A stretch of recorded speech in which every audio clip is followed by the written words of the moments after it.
Расторопша же тикен гүлдүн 5 пайдасы.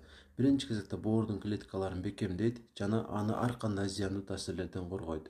Өттү жакшы иштетип берет. Рак оорусунун алдын алат. Кандагы глюкозанын өлчөмүн азайтат. Демек, диабетиктер үчүн дагы бул алмашкыс каражат.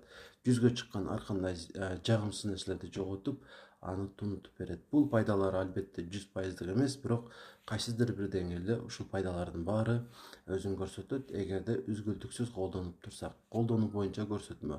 Биринчи кезекте мунун таблеткасы дагы бар, майы дагы бар, талканы дагы бар. Мисалы, мындай талканы болот. 1 стакан кайнак сууга 1 чай кашык ушул талканды саласыздар.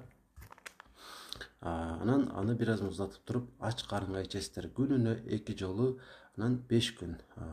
5 күн ичесиздер дагы токтотуп коюп, 1 айдан кийин кайра кайталасаңыздар болот.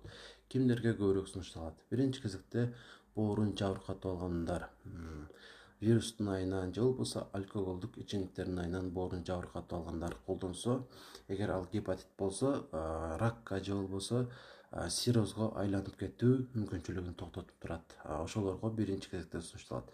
Анан бала эмизген аялдарга дагы сунушталат, себеби анын сүтүн жакшыраак, көбүрөөк кылып чыгарып берүүгө кайсыдыр бир деңгээлде мунун таасири бар деген дагы маалыматтар бар. Эч кимге зыяны жок.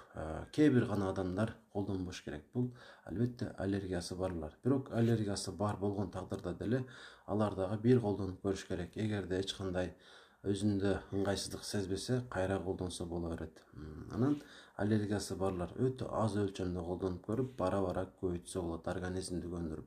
Калгандар болсо өйдө айтканымдай күнүнө 2 жолу колдоно берет. Ар ай сайын 5 күндөн колдонуп турсаңыздар, организмиңиздерди бакубат кылып, узак жашоо мүмкүнчүлүгүн пайда кыласыздар. Ден соолугуңуздар дагы бекем болот. Тамакка болгон табитиңиздер дагы ашат.